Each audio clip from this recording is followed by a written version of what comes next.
This is the Wealthy Investor Show, where we don't just talk about your wealth, we also talk about your holistic health. I'm your host, Mattias. And I'm Erika. And this is the Wealthy Investor.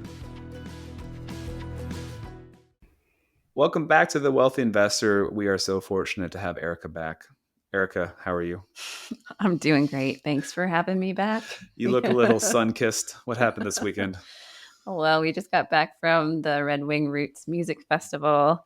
It's a local music festival happening annually here close to us. And it's a family-friendly music festival. We've gone every year for the past 6 years camping, except for 2 years ago, and I was in the hospital having a baby. Yeah, and I think there was 1 year that COVID happened. Oh, that's right. COVID happened. And it didn't happen at all. Forgot about COVID. We've hit everyone we could ever since we started. And each year it's gotten a little bit different because we add kids. We add kids every year. Almost. And yeah. But so now it's really cool because, like you said, 2 years ago we couldn't because you were having a baby. Mm-hmm. Our son turned 2 at this festival, which was a lot of fun. We got to kind of celebrate him and follow him around in his little hippie pants. Yep. We camp. We tent camp, and this year was the first year that we were in a space where we had water and electric. But before, like in previous years, we've been in other camping areas where there is not amenities like that, and it's usually pretty close to your neighbors, which is really cool too. You're around a lot of really good, fun people, and it's a strong community feel. But it made a big difference to be able to just shower every day for me, and have access to water and electric. Because before we've taken like solar chargers and generators, and it's a whole nother yeah, we bought a generator last year, but before that it was like scarcity mindset with all my like battery packs. Like, oh no, what if I get a contract when I'm out here? And also we didn't have self-service very much out there. It would be like a little bit of LTE if you're out there, when there aren't like hundreds of people, thousands of people there. But then, it just would work. Like you get a bunch of text messages in the morning or something because it just was overloaded. But they had a cell phone tower out there. So we just felt very bougie, even though we were sleeping in a tent and it was a heat wave. It was in the 90s, like 95 every day. So a lot of people think we're crazy for taking 3 kids and 10 camping in that kind of heat. But in some ways it felt very bougie for us to do so. Mm-hmm. And we camped with some friends of ours who brought their camper, and they had a mini fridge on the outside of their camper that they let us use. So we also, we had a fridge this year. So there are some things that were just new and fun. And this music festival has a lot for children too. This year they had a juggler come and do shows twice a day for the kids. They have like a slackline park that was set up. And then there's some other kids activities. There's a climbing wall, a rock wall, and then they have like some kind of game. I don't even know what that was called. I didn't do it, but Kingdom or something. But our friend's son was really into it and enjoyed that quite a bit. And it was a great time. Yeah. A lot of people, again, think that we're crazy for doing this stuff. And we would be lying if we said it was just, easy the whole time. I think every day there was at least one meltdown, right? I mean, mostly me. But again, I think, like that just kind of goes back to our like mindset with kids and parenting and just kind of the chaos of everything.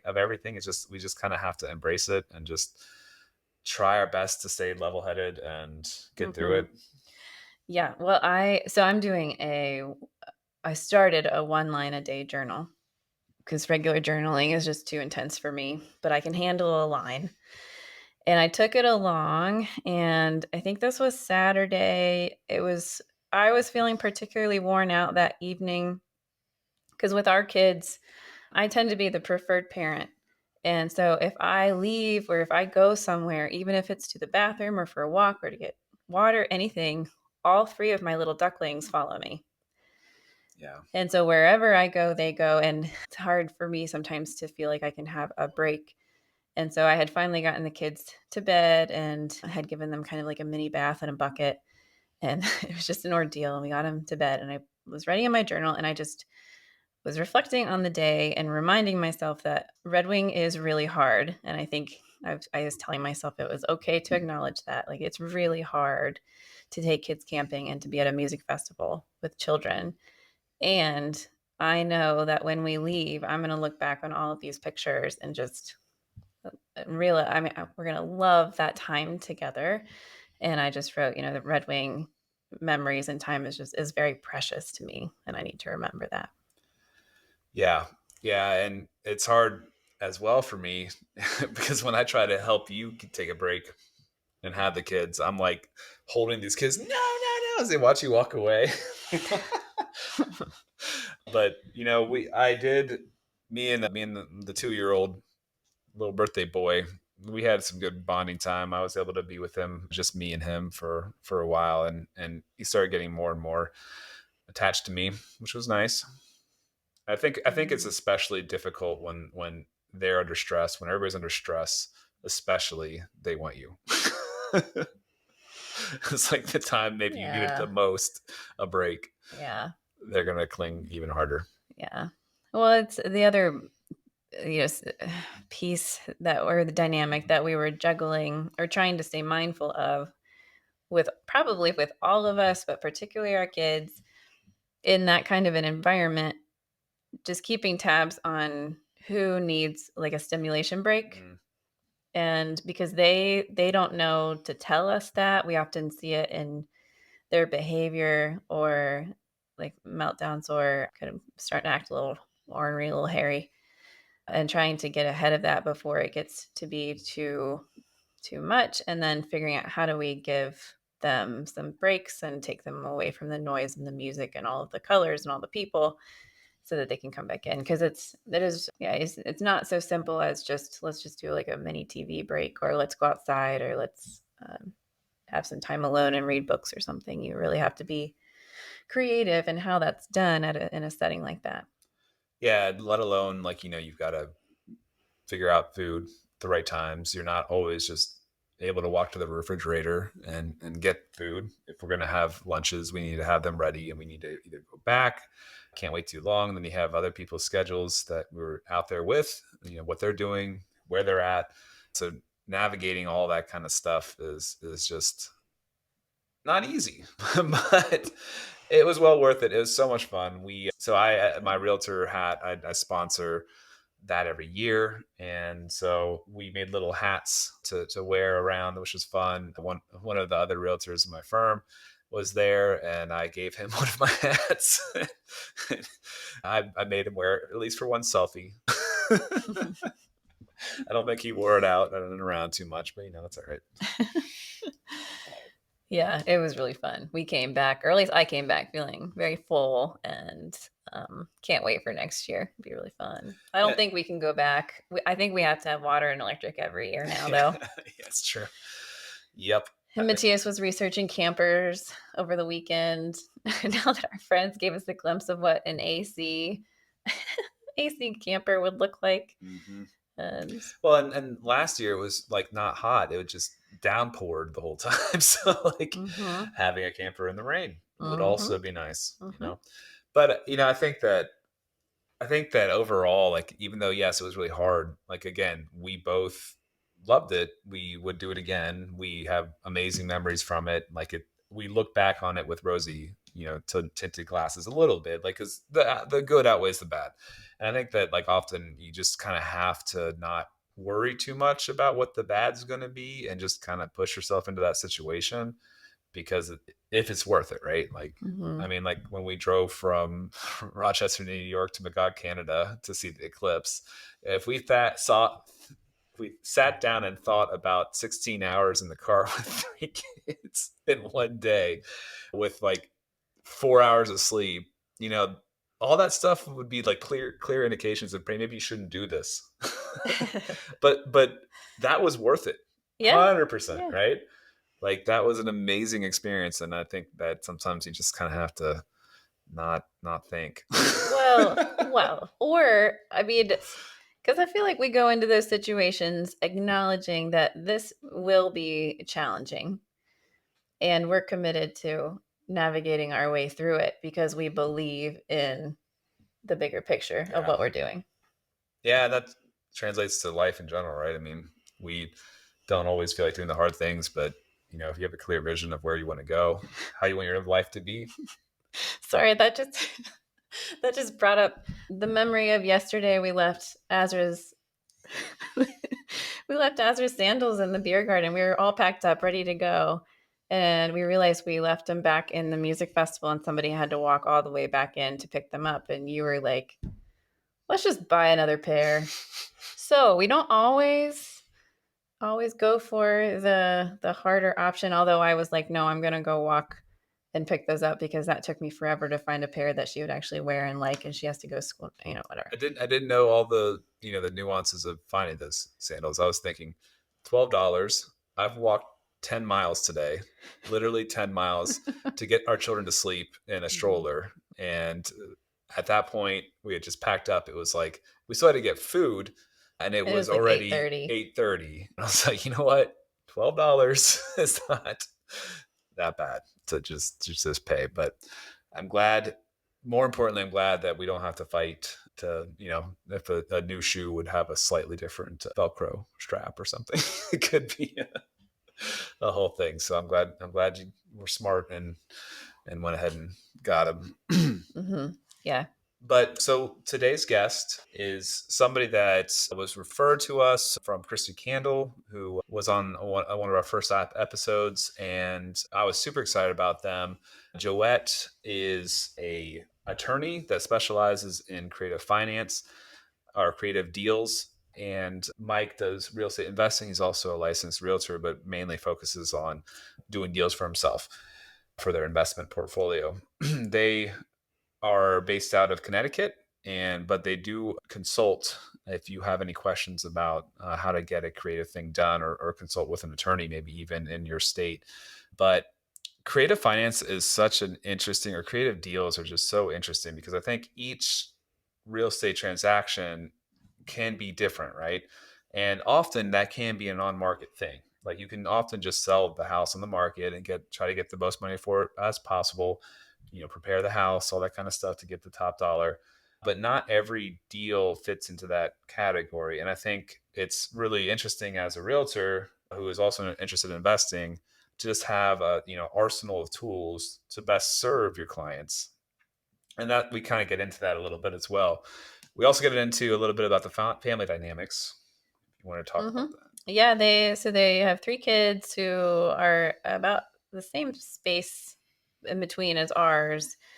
And so they talk a little bit about how they juggle family life, relationships, maintaining connection with each other and with their kids. And they're intentional and proactive about making sure they have time and space for each one of those, and really appreciate how much they respect one another, and they value each other and their family before anything else too. And it became very clear very early on, and they said this too, that it's important to them to operate out of a place of integrity. I think they do that in their personal lives as well as through their business. And so it was fun to hear what family life is like for them and how they juggle it, because we have a very similar situation in our family, and we're always trying to figure out better ways to do that for us too. And so it's just fun to hear them talk. It was a great conversation. So without further ado, Joette and Mike. Welcome back to The Wealthy Investor. We're here with Mike and Joette. They are out of Central Connecticut, and they have a very interesting, I'm really excited about this conversation for a couple of reasons. I mean, a lot of reasons, actually. So, Mike, you are an investor and a realtor, mainly for your own property. And Joette, you are an attorney, and you specialize in like creative financing stuff like Subject to, and just investor-friendly real estate stuff, right? Correct. And then on top of all that, you all are married and have a family very similar to ours. You're like 2 years ahead. We found out your kids are the same genders and like just 2 years older than our kids. So we are just trying to be you. I don't know about that. We're not that busy. But yeah, so we have so many things to cover, and I want to get right into it. I mean, so to start, let's jump right into Subject to. Can you explain to me what subject to is? Like, I've never heard of it before. Just talk to me. There we go. So subject to is short for subject to the existing mortgage. And so what it means is when an investor purchases a property, they are buying the property with the seller's existing mortgage staying in place. It is different than what people call an assumption. Some people will say that they're assuming the seller's mortgage, which means that they are going to the lender, they're seeking permission, and the lender is agreeing to the buyer taking over that mortgage, taking over the payments. In a subject to, you're not doing that. You're not asking the seller for permission. You're not asking the lender for permission. You're just doing it.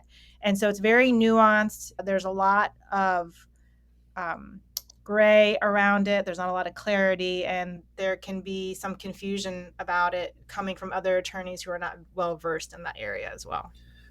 Speaking of the subject to, there is a clause that will address that, correct? I mean, there is a clause in the note that would address the subject to, and is that universal, or is it dependent upon the loan? So what you're referring to is the Garn-St. Germain Act, and that is a federal law that states that whenever there is a conveyance of the property, meaning there's a sale of the property to someone new, that the loan should be paid off, and that the loan could also be called due in a subject to scenario.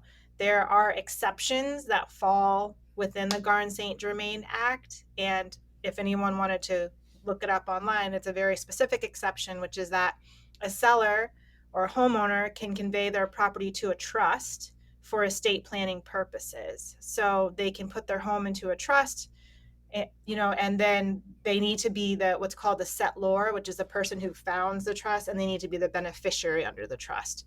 And so there's very specific ways to basically comply with the law when doing this type of loan. Okay, interesting. So if you're doing subject to, you should get it within a trust. Is that what I'm hearing? Like, that's the proper way of...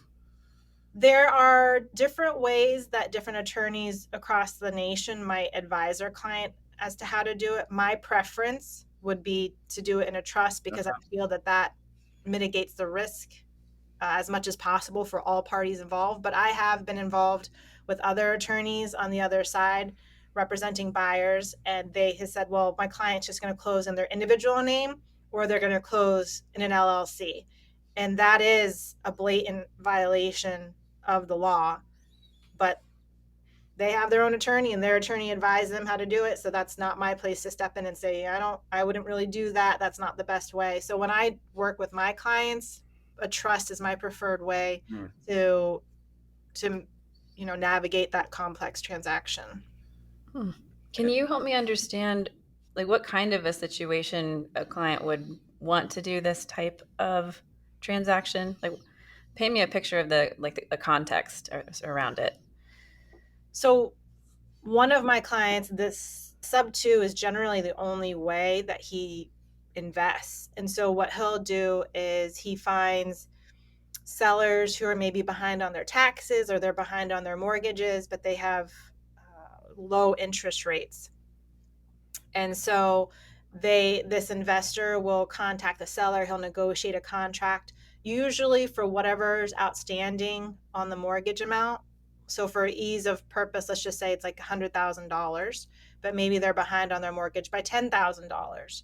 So the client will pay back what's owed. He'll take over the loan, meaning that he'll make payments on the loan on behalf of the seller, but the loan stays in the seller's name. And it's all done legally under the exceptions under the Garn-St. Germain Act. And everyone in the deal, including the seller, understands the risks. Everyone signs disclosures. Everyone is fully aware of the risks that are involved. And they all have each person has their own legal counsel so that everyone makes sure that everything is being done on the up and up and is ethical and following the pattern of the law. Mm-hmm. There was one time that I came across I know of a deal that happened where the sellers were behind on the mortgage. They're going to get foreclosed upon. and they were behind on their HOA. I mean, everything they were behind on. They needed to. He couldn't work anymore. He had like a heart attack, and just couldn't work and couldn't get caught up. And unfortunately, bought it for like right at market value. It basically bought it and never made a payment for like a year. But he had like a 2.7% interest rate. And so basically he negotiated with the mortgage company to just put the payments back on the back end of the note, so that like he could just basically start the mortgage over without having to pay that, whatever was owed for that year about making payments. And then the investor came in and helped him move, like paid for costs to move, and maybe a couple $1,000s, because they just needed to move to a different area for their new job. And they were so thankful and grateful to get out, because they wouldn't have been able to sell and afford the fees and all that kind of stuff on the open market. And then the investor was super thankful because they got this 2.7% interest rate with a pretty low down payment. So it was a unique situation that really worked well for both parties. And then once they do that, then the investor will put in a tenant whose rental payment is higher than what the mortgage payment is. And then they make the difference between the mortgage payment and the rental payment, which is called arbitrage. And so I have one client that this is all he does. Yeah. And with the, interest rates the way they are now, and the interest rates how they were in 2021, it can be super attractive for investors to try to find a property. I mean, it becomes, the numbers just work way better when you're paying 3% versus 8%. Yeah, yes. I can see why that would be attractive. So you would be using the already established loan, right? Correct. Because you're buying the property and you're not paying off the seller's 3% mortgage. You're keeping it in place. Right. But you're not asking the lender's permission, which is an assumption. You're doing it within the confines of the Garn-St. Germain Act. Right. So, and like I said, there's disclosures being signed all over the place. So it's a very nuanced way, very complicated way. And that's why it's so important to have the right attorney and the right people on your team and the right contracts and the right language. Mm-hmm. Okay. Do you have a recommendation of, obviously, if somebody's in Connecticut, they could reach out to you. But what about if they're not, and they're in Virginia, for example? Where would they go to seek out? How do we find one of those? Yeah. Are you in Virginia? Is that what you're saying? How would you find an attorney with specialties that understands this like you do? Is there a network or? So there's been more than one person who's reached out to me through Bigger Pockets forums. Mm-hmm. I'm on there. That might be a good resource. I also offer consultation services. So I can consult for you in whatever state you're in, and you pay a consultation fee, not a legal fee. So I'm not giving you legal advice because I'm not licensed anywhere but Connecticut and Massachusetts, but I can offer you consultation where I'm giving you general information on how to do the deal. And then you would need to find a title company or an attorney to actually close the deal for you. But I can help oversee it and consult you and kind of assist you along the way. I like that option. That's actually really good. Yeah, one thing to keep in mind is a lot of the states are title states. So if you're going to do any kind of creative deal, definitely get an attorney licensed in that state to look over the documents, because we've heard of like nightmare stories where things can go south just because the title company is not really looking at it in your best interest. Yeah. So definitely use an attorney. There's only 12 attorney states in all of the US, and the rest are title. So if you're not in the Northeast where the bulk of the attorney states are, you're technically closing with a title company, and they are not going to serve you in the capacity that an attorney would serve you. Right. They're facilitating the title search and through a title company and running the numbers to make sure that everything is balanced out at the end. Yeah, we're not. We can use either in Virginia. So yeah, that makes sense. Joette, how did you choose or land in this specialty? Did you choose it, or did it seem to come to you? It kind of goes to our background. So how we got started. Yeah. So before I became an attorney, I worked for a real estate guru straight out of undergrad. And that's actually how I met Mike. I worked for the guru. Mike was attending the guru's courses because 15 years ago, there was no YouTube or Google that you could just go online and watch people talk freely online about this type of stuff. This is the type of stuff that you had to pay anywhere between $3,000 to $40,000 on how to learn, how to do. Right. So I paid a lot of money to attend this real estate seminar, and she's over here distracting me and kind of like get me off my game. So I didn't have the money to attend these seminars, but I wanted to learn how to do it. So I pestered the guru for 6 months. Every month for 6 months, I would call him and say, like, can I get your coffee? Can I get your dry cleaning? Like, what can I do just to be in that room to learn this information? Yeah. And so after 6 months, he was like, stop calling me. Like, here, have a job. Go get my coffee. And I did for 5 years. And in exchange, I got to sit in the back of the room with people like him who were paying the money, but I was learning, I was getting paid to learn. And then that's how I met him at the seminar. And then 2008 happened, everything blows up. I decided to go to law school. But your first year of law school, where I went, you weren't allowed to work. You had to concentrate on your studies.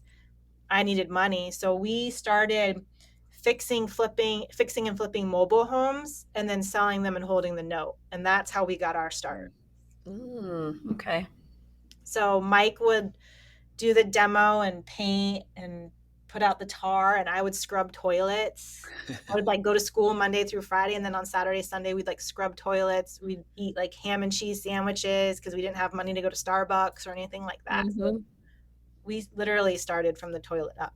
That's so fun. How do you look back on that time now?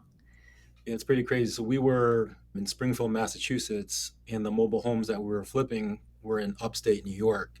So we would hop in every Saturday morning into her Civic at the time, her little hoopty. 200,000 miles. Yeah, white doors flapping in the wind, and Oh my it gosh. definitely fit with the mobile home park scene. But that's what we used. You know, every weekend we would drive up and put in the time. And he would sleep on like air mattresses overnight to like make sure the demo was done. And I'd go back and go to school, then come back and help scrub toilets and do whatever was necessary. And then when the mobile home was renovated, we'd sell it and hold the note. And that's how we paid for law school. Wow. Wow. You guys were in the grind. Definitely. And then from there. But even then it was crazy because now one of our good friends, he owned a couple of those parks. He's one of our good friends now and a mentor to us. So it's kind of crazy where that path led us. Yeah, we used the mobile homes and upgraded from there into single family, multifamily, apartment buildings. And now Mike runs all of our flipping that we do. So there's definitely been a progression. Like I didn't just start out as an attorney that started doing this creative finance. It was, to answer your question, it's been 17 years in the works where I learned real estate first, and then I went to law school to become a real estate attorney specifically. And then I used my knowledge, our knowledge that we acquired prior to law school, and just applied it to our own portfolio. And now I help my clients do that too. That's awesome. No wonder this is your niche. Like, I mean, it's perfect. What a great startup story. I mean, you and Mike, you got a pretty good ROI on that class, man. Yeah. That guru. That's the best deal I've ever had. It cost him a little bit of money, but engagement ring, and now 3 kids later, it cost him some, but I'm pretty sure it was a good investment. I wouldn't change it for the world. No, we're blessed. I'm blessed to have her in my life, and she's my rock, and she keeps me on the straight and narrow, and I appreciate that. I love her very, very much. Well, you guys are obviously high achieving people. You aren't afraid of grinding and working hard. How do you balance that all with the 3 kids? You said the oldest is 9 and the youngest is 4, right? Yeah. Mm-hmm. Yeah, it's a lot of work. It's not easy, number one. So anyone that tells you it's easy, it's not. First off, definitely we thank our parents, because they play a big role, because they help with babysitting when we're out at networking events, real estate meetups, CT RIA. She's the sponsored lead attorney there, and we're out multiple times every week at these events. So we couldn't do it without a strong support system, like our parents and our babysitters and family in general. So that's number one.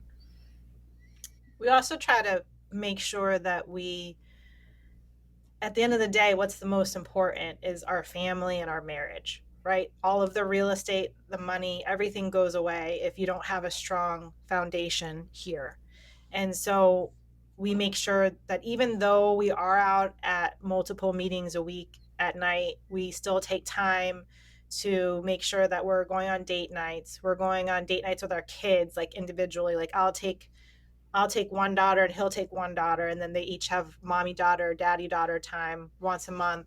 We have we have marriage coaching that we go to. I have business coaching that I go to. So we try to always make sure that we as people and as a family are whole before we do the whole investment thing, because like I said, none of that matters at the end of the day if we don't have our family and our kids. Mm-hmm. That's so true. Have you guys found a way to touch base with each other to figure out how's everybody doing, who needs a little bit more connection or closeness, who needs a date, how are we doing, when are we going to sit down and talk? How do you guys manage all of those conversations, or just touch base? Like with the kids, we try to do the date nights like at least once a month. Mm-hmm. And we're not 100% the best at keeping that, but if we miss one, we try to make it up the following month. The kids will let you know. Yeah, too. The kids will let I us know. bet they do. You didn't take me this month, it's my turn. So the kids will let you know for sure. Yeah, it's heartbreaking when they say, "Yeah, you guys are out always at these meetings." It's heartbreaking, but that's why when it's family time, it's family time. When it's work, business, we try to have that fine line. So like between 5 and 8, we usually put our phones away, and that's family time. So when the kids go to bed, and then if we got to hop back to business, to work, we'll do that for a little bit. Mm-hmm. Drawing that line, setting boundaries, and it's easier said than done. It's always a work in progress, but we do our best. Mm-hmm. Yeah, that's really all you can do. I think embracing the chaos in this phase of life is is definitely part of it for us. And I think that we struggle with definitely just finding like time to have logistic conversations and just to plan the date nights. Like I think we had a goal of having about 6 dates this quarter, and like I think we talked about hey, let's get a hold of the babysitter and plan a date. For 3 weeks. You were trying to cram in. Well, okay, no, the end of your quarter's approaching, and you were trying to cram in 3 date nights this weekend so you could meet your goal for the quarter. You didn't want to fail on that one. Yeah, I think I'm taking the L on that quarter. That's pretty good. We're at 1 a month, so 1 a month with each one of our kids each. So that's 3 right there. Yeah. And then 1 with each other. That's 4. So that's 1 a week right there. So that's already pretty demanding. Yeah. So that's what we try to do is 3 each with one of our kids and then 1 with each other. And then, I kind of want some alone time too. Like we were talking about, I'm an introvert, so I kind of want to go off and be by myself. Sure. So I plan that too. So it's definitely, it's a struggle. Like you said, it's chaos, but we do our best to just try to make sure that our foundation is strong. Yeah. So what about, individually, like, do you have any other routines or anything that you find important that you need for yourself to keep going? Individually, I would say, we both work out. We like to work out. So the gym time, playing some golf, sometimes just same with her, she'll get some girl nights with her friends. I'll get some guy nights with my guy friends. And then we'll do, date nights together with other couples too. So it's important to have that separation just to have a breather and kind of reset and be fresh for each other and for our family. Mm-hmm. I was curious too. What's the dynamic like between the two of you? Because I think you guys work together often. You do a lot of work events together. You do a lot of work things together, but you're also partners together too.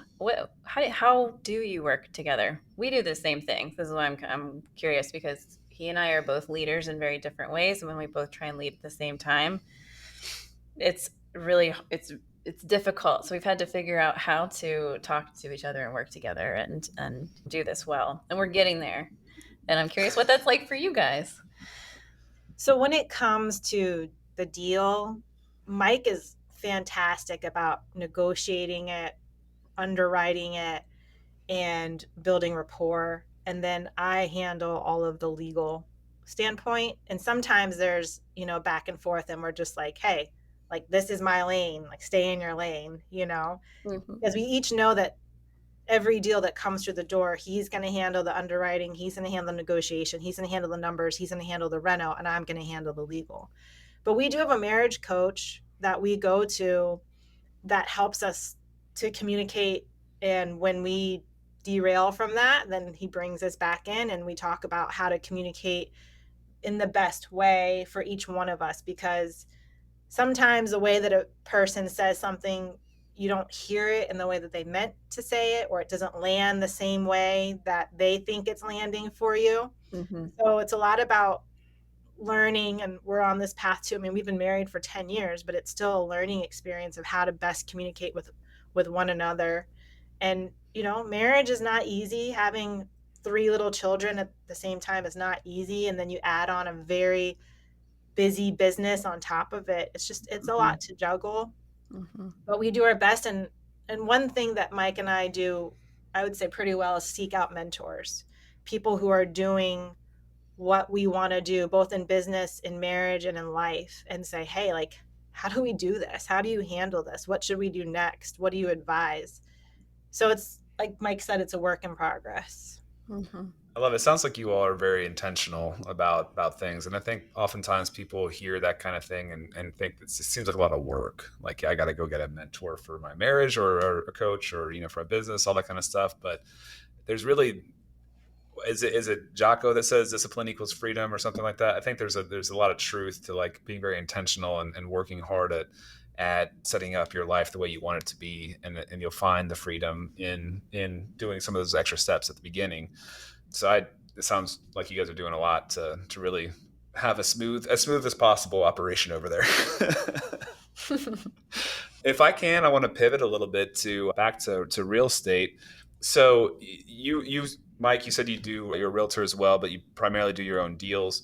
I wanted to talk a little bit to realtors thinking about investment real estate. And if we could touch base on wholesaling a little bit. We had an interesting conversation before we got started. And so I have formed an opinion that I think wholesaling can be very tricky to do if you're a licensed realtor. If you want to wholesale and be a licensed realtor, you could find yourself having a bit of a conflict of interest. Are you serving your client's best interests by wholesaling a deal if they could really get more money on the open market? So I know you had something you said about that. Do you want to touch on that at all, Mike or Joette?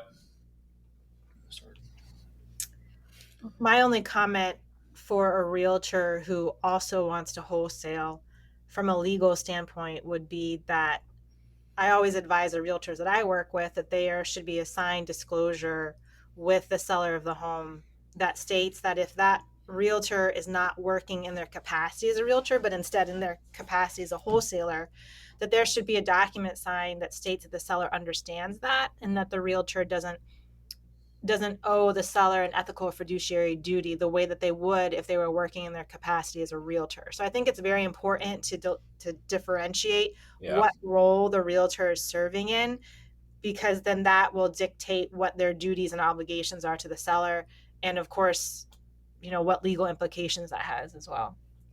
One of the ways that I've approached a seller that might be in a little bit more desperate need to get a fast sale, or just has a house that needs a lot of work to get it to be on the open market is like, I kind of say that, I can be kind of a one-stop shop. I'm an investor myself. I have a network of investors.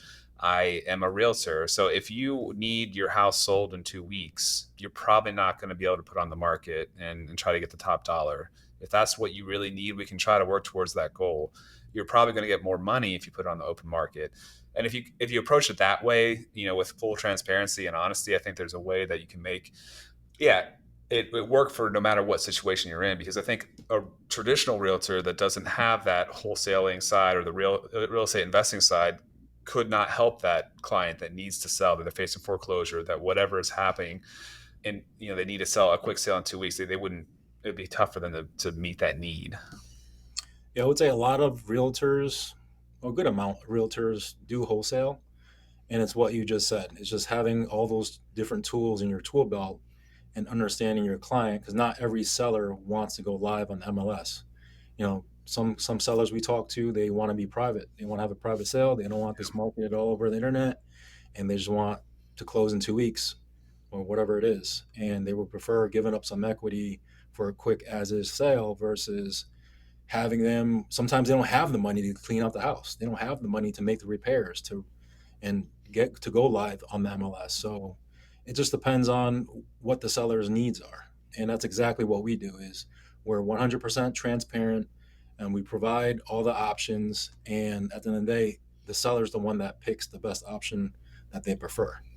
That's the right way to go about business. And yeah, so focusing on their needs, Yep. focusing on what they want. If you're pushing them to go into a wholesaling option because you can get more money from a wholesale fee or something like that, you're probably not working their best interest, right? I mean, like, yeah, that makes a lot of sense. And I think the sellers can feel that too. I mean, Mike's had deals, we've had deals close where the sellers have multiple investors trying to buy the deal from them. But when they meet with Mike, you know, Mike is very genuine. And I think my opinion is that they pick us because we are so genuine, and they do see that we do have their best interests at heart. And Mike will tell you, like, hey, you know, maybe we're not the best one for you. Maybe you should list it, or maybe you should go about it a different way. Yeah, it's operating your business with integrity. Mm-hmm. Our investing side, our company name is Common Good Homebuyers, and our slogan is investing with a heart. And that's something that, you know, we live it, we breathe it. That's something that we want to teach our kids. And it's just treating people with respect and doing the right thing when no one's looking. And that's how we operate. And the sellers feel that. And, you know, I just look at it like I never would want my grandmother or my parents to be taken advantage of by someone that was just thinking about their bottom dollar there. So it's just like, you know, God gave us this talent. You know, we're Christians, we believe in God, and we definitely want to share with anyone that we come in contact with and to help them make the right decision. Yeah, I love that. And I think there's a education you can do with the sellers as well. And just explain, you know, there's, if you don't do the work before it goes to the market, that there's clear things that are needed. Somebody's going to want to buy that property. They're not going to want to say, put $20,000 into the property just to make it worth, you know, that $20,000 more. They need a little bit of extra equity or some extra, you know, sweat equity that's going to happen from doing the work to make it worth their while, because there's risk involved. That they're going to have to manage contractors at minimum. They might have to do the work. And so I think when you approach things that way, it makes sense. Like and I think the sellers are probably prepared for that as well, that they're not going to be able to get, you know, if the property's worth $200,000 after that $20,000 repair, they're not going to get 180 for it probably. But yeah. Do you all have any, working with realtors one way or the other, you probably come across some certain things. Is there anything that comes to mind, any kind of investing side of this? We talked about how investing is kind of a separate world from being a retail realtor. Is there anything that you wish more agents knew that you come across? I mean, you might be more specific with investors on a day-to-day, so you may not come across this as much, but I think if agents, I mean, there are classes out there to just give the retail realtors a better background on the investing side. And I think if more realtors took advantage of those classes, I think there'll be a better understanding that, hey, not all investors or not all wholesalers are bad. yeah. You know, in any business, you're going to have, you know, the snakes in the grass, but, you know, the majority of the people in the business that are doing it, they're legitimate and they want to do the right thing. So I think with more knowledge, and that's why, you know, we get asked to speak at local real estate meetups around here, is to just share the knowledge and to teach others that all of you can do this business. And the more you know about it, the more you'll be able to help your clients. So just getting more educated at the end of the day. What are some of the questions you remember that realtors have asked you at some of those meetups? Are there any that stick out to you? The ones that I probably get the most are from realtors who think that wholesaling is illegal. Yeah. And they don't understand how is it that a wholesaler can sell or advertise a home without having a license to do so. And so the illusion is that it is illegal. It's at least not in Connecticut or Massachusetts, which is where I'm licensed. It's not illegal. It doesn't have the best image, right? Because a lot of realtors, like I said, have the mindset that it is illegal. And so when I work with the wholesalers that I work with, I always tell them that if they are going to be doing a wholesale deal, they need to be upfront and they need to disclose it. And I won't get involved in a deal where the wholesaler is trying to hide the fee, or they'll say, I mean, I've I've gotten cold calls from investors who've said to me like, hey, can you do a blind HUD? A blind HUD is where the seller sees one settlement statement but then there's another settlement statement and the wholesaler's fee is left off. And that way the seller doesn't know what the wholesaler is making. I just won't do that.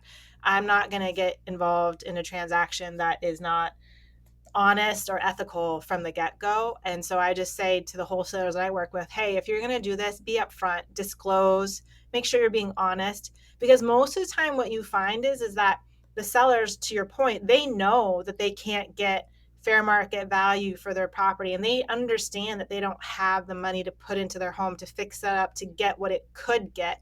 And so they're okay with you making some money.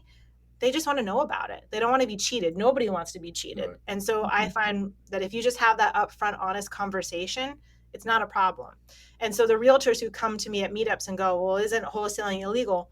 Well, no, it's not here. But if you're going to do it, be upfront, be ethical about it. Yeah. Mm-hmm. There's not the whole organization like NAR, which obviously is now getting a lot of spotlight for not the best things, or it's been there's the whole settlement and then all the drama that's happened around that. But they don't have that code of ethics and that kind of stuff, which to your point you made earlier, I think most of the wholesalers and people that I've worked with are very upfront, are very, good people looking out for the best interests of everybody involved. But if you're not disclosing that double blind, that sounds like a terrible idea. It is, yeah. And if people don't understand how the wholesaling works, is they would basically, a wholesaler would find a property that probably needs to be fixed up. They would negotiate a deal with that owner. Let's say it's $120,000, and then they would sell that contract to somebody else for whatever they could get for it. So they might try to get it for $150. So if they could sell that property for $150, they would make the $30,000 difference between what they have under contract with the seller. And so that $30,000 is what she's saying they're trying to hide. Right. Exactly. Okay. Yep. But no, that's it. Is there any other common legal misconceptions in the real estate world that you think that people should know about? When it comes to the creative finance space or investing in general? Yeah, either one. So one is the wholesaling is illegal. Two is that subject to existing financing is illegal. And if you're not complying with the Garn-St. Germain Act, then yes, it there's ways to do it right and there's ways to do it wrong. There's every deal can be done that way. And then I've worked with a lot of different other types of creative finance, seller financing, structuring your loan with interest, without interest, novations, which in my neck of the woods means where an investor is renovating the property and is entitled to the equity that the renovation creates without ever actually buying the property. So it's a way to flip a property without even ever buying it. And that's something that I speak on and we've been involved in. So if a realtor is not in the creative space, the creative finance space, there is a lot of ambiguity around that. And then oftentimes, like Mike was saying, realtors will get educated through their local realtor association, and they're teaching you how to do on-market deals. Yeah. Everything we do is off-market. There's a whole nother world out there when it comes to off-market deals. And so we'll get a lot of realtors who are like, hey, how are you and Mike getting so many deals? There's nothing on the market. You're right. But that's not where we're looking. We're looking off-market. Yeah. No, that makes a lot of sense. On the novation, could there be risk involved for the person that's doing the renovations if for some reason you're not able to, or like, could the seller for some reason not, how does that, explain that better to me. So like normally when you do any kind of work to a property before you own it, you could risk not closing on the property, right? So what happens, is there any risk to the person putting the money into renovating it? Could they not get the equity out? You should share that example that happened to one of your clients. Yeah. So the answer is absolutely yes. Okay. And I would say that anybody who's going to do this type of transaction have very specific contracts in place. I had a client, the one that he's talking about, who offered an as-is price to a seller. and they sign the contract. So the way I do my novations, there's two contracts. There's a P&S for the purchase of the property, and then there's a novation contract, which allows the investor to do the renovation and make the equity once it's sold. So it's two contracts that get coupled together. So the client gets the property under contract, they sign it, my client does all the renovation, they go to sell the property, and in that situation, the investor doesn't yet own the property, so it's still the seller who has to sign all of the sale documents, sign all of the listing documents, because in that scenario, once the home has been renovated, it is being put on the market so that it can be sold for the most amount possible. But even when it's being sold for the most amount of possible, the homeowner, the seller, is still only getting the pre-renovated price. And so sometimes you have sellers who see what the property is being sold for after the fact and they get a little greedy. Yeah. So in this particular scenario, the seller threatened bankruptcy and said, if you don't give me more money, I'm just going to file bankruptcy and all your renovation money is just going to be, wiped under the rug with that. So essentially, the investor had to give up more of the pie. In this, he was very fortunate in that his pie was very big. The spread was very large. And so he gave the homeowner more money than he was anticipating in order to make sure that she wouldn't file bankruptcy. Now, the contracts that I had written, I had contemplated foreclosure. I had contemplated back taxes, not being behind on the mortgage. And maybe you call me naive, I'd never thought that somebody would be so dirty as to go threaten bankruptcy. So now every contract has a bankruptcy clause in it. I learned that. So that was not something that I anticipated. I thought that, my job as an attorney, I try to draft contracts for every specific scenario, and I'm always looking for the boogeyman that's going to pop out of every closet. Bankruptcy and was not something that I had anticipated, because that was not the seller was not in pre-bankruptcy or was not in bankruptcy at the time that this happened. So I didn't think that somebody would ever come back and threaten that, but they did. And my client ended up paying more money. I mean, he still made out. I mean, he made all of his renovation back and then some, but just not quite as much as he thought. So yes, there are things that do come up that even I as an attorney learn, transaction by transaction. Also, what's important too with these creative type deals is to have an attorney not only on the buy side, but you want an attorney on the sell side that understands the strategy, because it happens a lot here, especially like, a lot of attorneys call Joette for advice because they just don't know how to structure these deals. So with these creative deals, we're using, she's referring the other side to another attorney that specializes in this as well to keep the deal afloat. Because if you go to a traditional attorney on the other side, they're going to advise their clients to not do the deal because they don't know anything about it. The other attorneys who don't understand will say, oh, this is illegal. You can't do that. And then they'll kill the deal. That is the case in an attorney state like Connecticut. So there's very few attorneys in our area that know this area, this creative finance niche. So we ended up just doing deals together because it just makes it smoother. It got to the point, even 2 years ago, before sub twos were super popular the way they are now, even 2 years ago, it was very hard for me to get a deal done because there were so many traditional attorneys on the other side who were like, I don't know how to do that. I don't know how to structure that. That's not legal. And they would just kill the deal.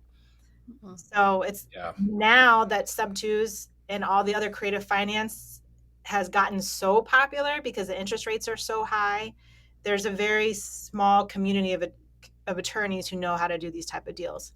And in Connecticut and Massachusetts, which are an attorney state, I won't represent both sides of the deal. Sure. Because I never want to be accused of as not having my client's best interest at heart or having a conflict of interest. So I always want another attorney on the other side. Yep. That makes a lot of sense. And to your point, I one time I had just a regular sale closing at an attorney's office that was not a real estate attorney. And they tried to go through all the paperwork, and it took like 2 hours. It was the most expensive closing we ever had. And eventually he just got so tired of like trying to read each page and like explain it that he just like, I don't really know what this says, but if you want to buy the house, you need to sign it.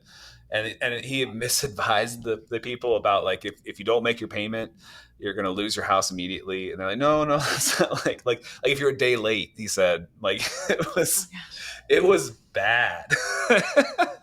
So to your point, I mean, I think there's, we all have our specialties, and I think that attorneys are obviously no exception to that rule, and you need to find a special one for real estate, especially in these creative deals. Yeah, I mean, you wouldn't go to like a foot doctor if you had a heart problem. You're not going to go to like a personal injury attorney for a real estate closing, or vice versa. Yeah. Now with the novation, is that technically a double close then? Is that how that's structured? No, there's only one closing. It's between the seller and the end buyer, and the investor in the middle who's doing the work. They capitalize on the equity at the closing, but there's only one closing. Okay, cool. And I think I've heard something about double closing. Is that sometimes also like considered illegal or no? So double closings, the number one question I get with double closings is that the end buyer will loan their money to the investor, and then the investor will use that money to buy it in the first closing. So it's like a pass through. Mm-hmm. Called a dry closing here. I won't do those. For Okay. me, if you're going to do a double closing, you have to have funding for both closings, both where the investor buys and then where the end buyer buys. They both have to have their own money, excuse me. So double closings are not illegal. The investor is buying the property with money and then turning around and selling it, sometimes the same day, sometimes the next day for more money. But both transactions are fully legal. They're fully funded. Okay, I won't do a dry closing. Okay, so like they're getting reimbursed basically right away for the money they bring plus some, ideally, right? Exactly. Okay, that makes a lot of sense. I think that's probably the nuance there with what people mentioned about it being kind of like, I can't do that. The dry, what do you call it again? Dry closing. Dry closing. Dry because there's no money coming to the table on the first closing. But when you're fully funded on the first closing and you have a second source of money for the second closing, it's legal. Yeah, that makes sense. Do you all have any great investing books or personal like betterment books? Like, is there any books that you all have were fundamental for you or that you personally like a lot now? I think one of my favorites, again, real estate's a relationship type business. And if you have relationships, you're going to go far. If you treat it like a transaction, you're not, right? So I think one of the books that stands out for me is How to Win Friends and Influence People. Yes. I read it multiple times, and every time I go back into it, there's always, key pointers I'm pulling out still. I mean, I think that's a game changer for anybody that really wants to dive into this business or any business that is all about relationships. I agree. For me, some of the classics are the best. Like How to Win Friends is amazing. The Richest Man in Babylon is a great book. The 7 Habits of Highly Successful People is a great book. And I'm currently listening to Never Split the Difference. Also a really good book. Yeah, those are all awesome. And I completely agree with you about I just want to talk about the How to Win Friends and Influence People. To your surprise, I'm sure, right? I talk about one of it a his lot. favorites. All of these that you're mentioning are really good books. This is one he talks about a lot. It got me kind of down the path of like reading these kind of books. That was like my first one. And I think also the point I wanted to make was I think it could also be an interesting, like, how to do business in the US culture book.